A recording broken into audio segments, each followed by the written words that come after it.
talk about how to reproduce keys and duplicate keys and things like that. It really didn't tell you how to pick locks. So I went to a junk shop and bought some old padlocks and began to pry them open to see how they worked, to see what they looked like inside, to try to figure out how to pick them.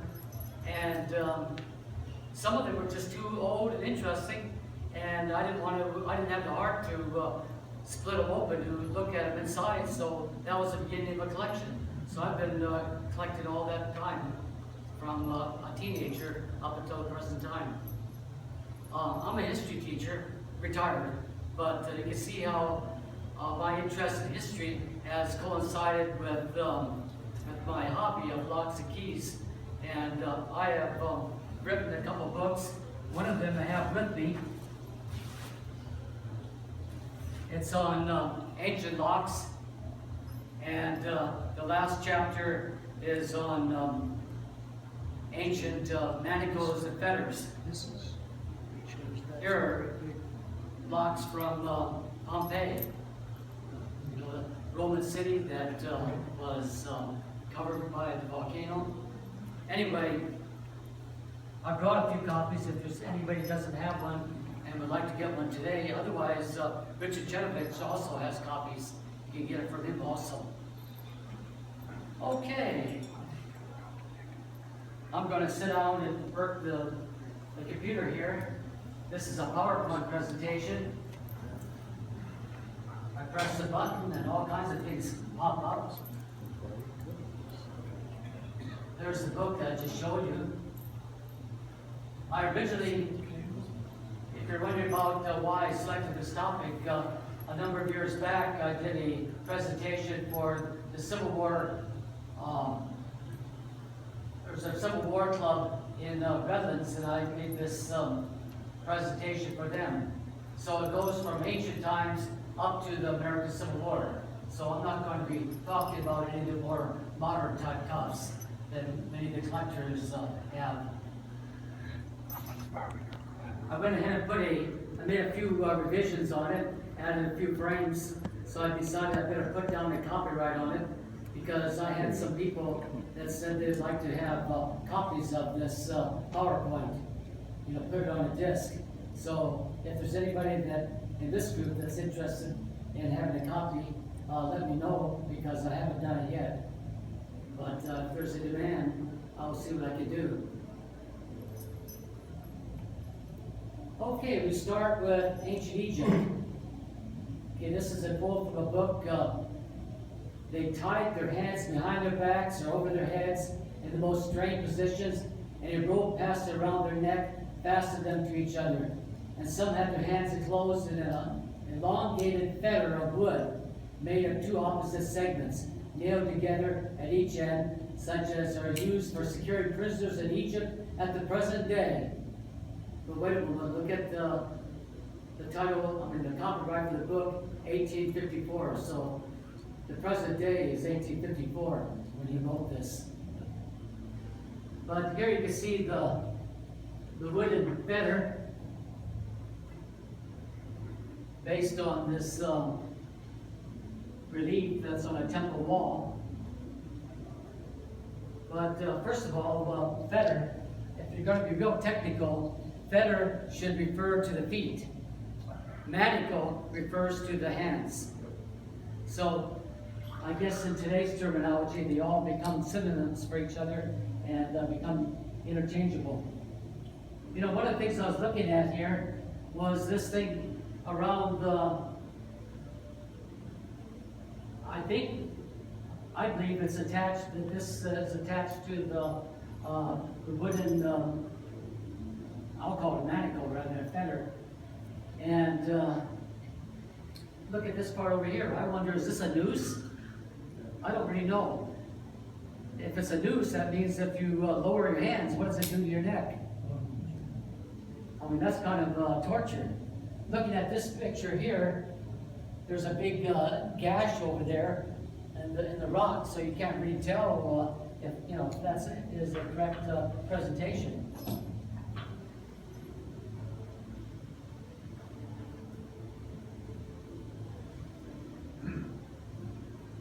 Here's another view. The one that we just saw is there on the right-hand side. But that first guy, look at his elbows tied together. That's got to be painful on the shoulders. These are sea people from the Aegean Sea. Maybe they're the ancestors of the early Greeks, perhaps. The oldest shackle is from the lotus hoard of Old Babylonian tools dated about 1500 BC. It was discovered in 1854 by W.K. Lotus in Iraq. He described them as prisoner fetters, or this one is a prisoner fetter. However, P.R.S. Maury in Iraq, volume 33, disagreed. He's the one that cataloged it. He pointed out that its context was among agricultural implements, and he suggested there was some sort of harrow or drag. So, based on the fact that it was found in an agricultural situation, he thought proved that it wasn't really a shackle. But there's a story about the Oracle of Delphi's prophecy. It comes from Herodotus, the Greek historian, and this is what one of the Greek kings was going to invade another person's territory. He went to the Oracle of Delphi to find out whether he would be successful or not. This is what the Oracle told him. I will give you Tegia to dance in with noisy footfall, and her fair plain to measure out with the line.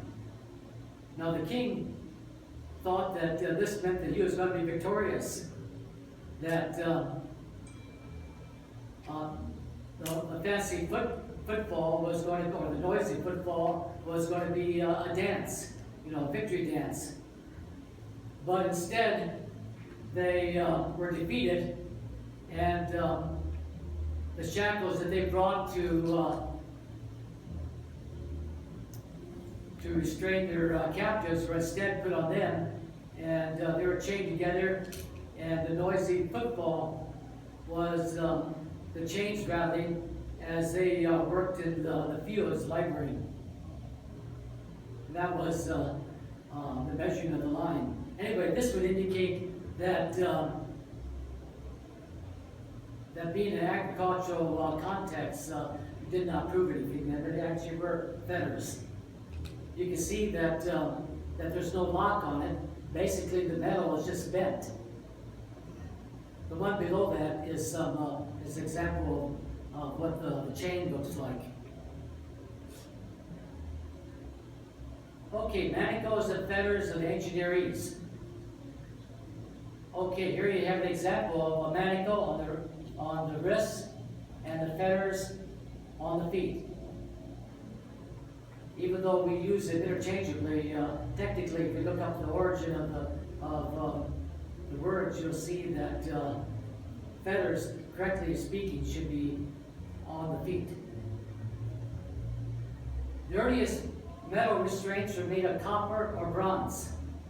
And if you look at the Hebrew in the Bible, they call them bronzes, just like we call them irons, right? You've heard that term, irons, used for various restraints. They call them bronzes in the Bible, in the Hebrew language, of course.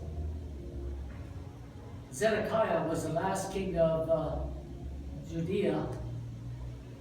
He lived from 597 to 587 BC. Quoting from the Bible, they killed the sons of Zedekiah before his eyes. Then they put out his eyes, bound him in bronze shackles, and took him to Babylon. And then, of course, you've all heard of Samson, the strong man. The fate of Samson was similar.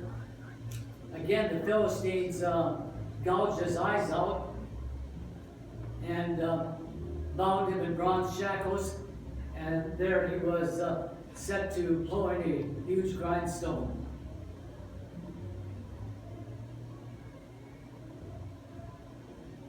So, among in the Hebrew language, or at least the early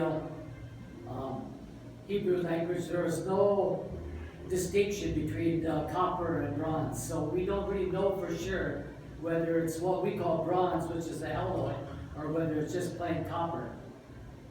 And that's probably why they blinded them. Because if they weren't blinded, they could probably maybe bend the metal or something and get out of it. But when they're blinded, they don't have much choice. Here's some Roman fetters that were found in France. It's basically a type of padlock, and this part here is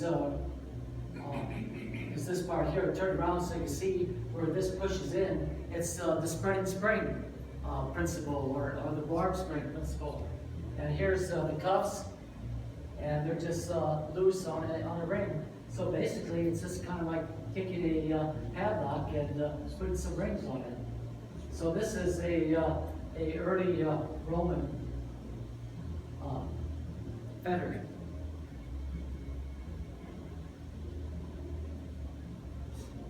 And of course, it's based on the spreading spring mechanism that most of us know from the Chinese padlocks. There you can see on the top picture how the spring is spread apart. When the key is placed in, the springs are pushed together, and then they can, then that shackle part can be pulled out. And the key is on the bottom. I'm sure among all the lock collectors here, you're very familiar with this, but here are some actual Roman fetters. And the one that's on, well, actually, they're very similar to both of them that you just saw.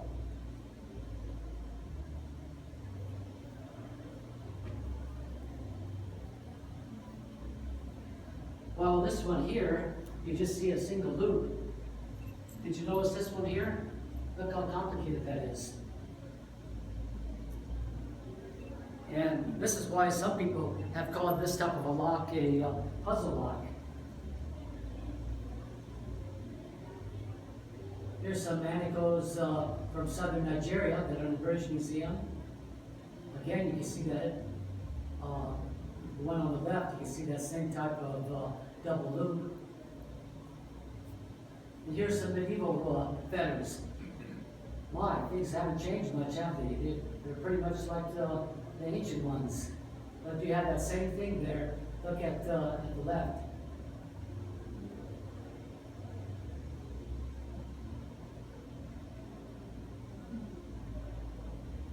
You had a copy of that. You're selling that, right? Richard? Richard has a book if you want it. Anyway, it's a great book. Great pictures and all that. But they made one mistake. Lot number 434. The authors stated that it was designed for use on one or two legs. The side without a lock can be attached to something stationary and secured by means of a second padlock, a stick, or other device, or it can be transferred to another leg of an animal. In other words, a lot of these were said to be animal hopping. You know, for a horse or something like that. I have here a pair of these.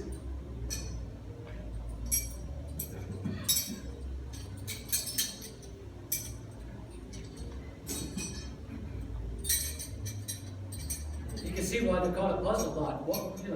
What do you do with this? How do you put that on? How do you lock it? According to this, you just lock one leg and then the other one you stick a stick or something in there to keep it up. Well, what you do is you loop it around like this.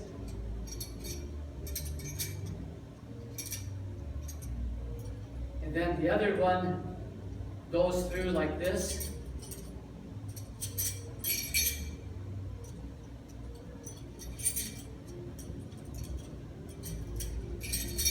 I can get it a little loosened. There we go. And then finally, you put the lock on.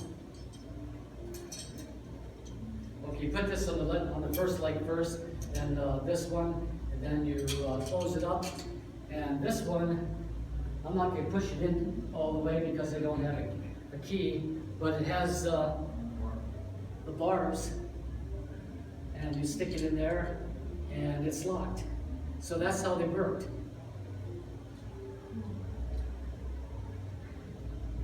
We'll talk more about this one. This one is authentic Civil War era. And I will explain how I know that.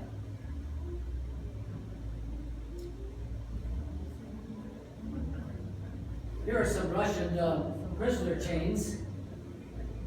You can see how you have that same type of loop where it goes through each other over here. And then this is a lock. They're quite heavy. And I was very fortunate because it was advertised as some sort of animal hobble. So that meant that all the handcuff collectors like you were not seeing it. And I was able to bid on it. It was on eBay many years ago, and I was able to get it quite cheaply because I was the only person that bid on it, because who wants an animal hobble, right? So anyway, I was delighted to get a hold of them. They're very heavy. Unlike mine, there's no push key. Instead, there's a turn key like you see here. But it has two of those barbs that go into the lock.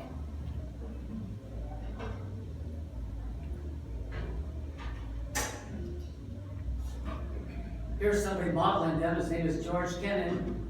He's in Russian prison garb. He wrote a book called Siberia and the Exile System, which was published in 1891.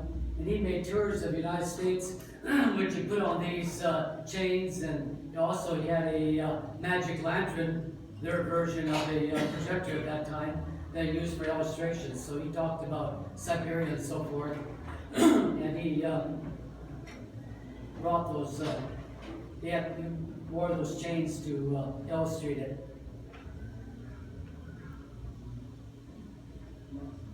Here's the slave chains that I just showed you.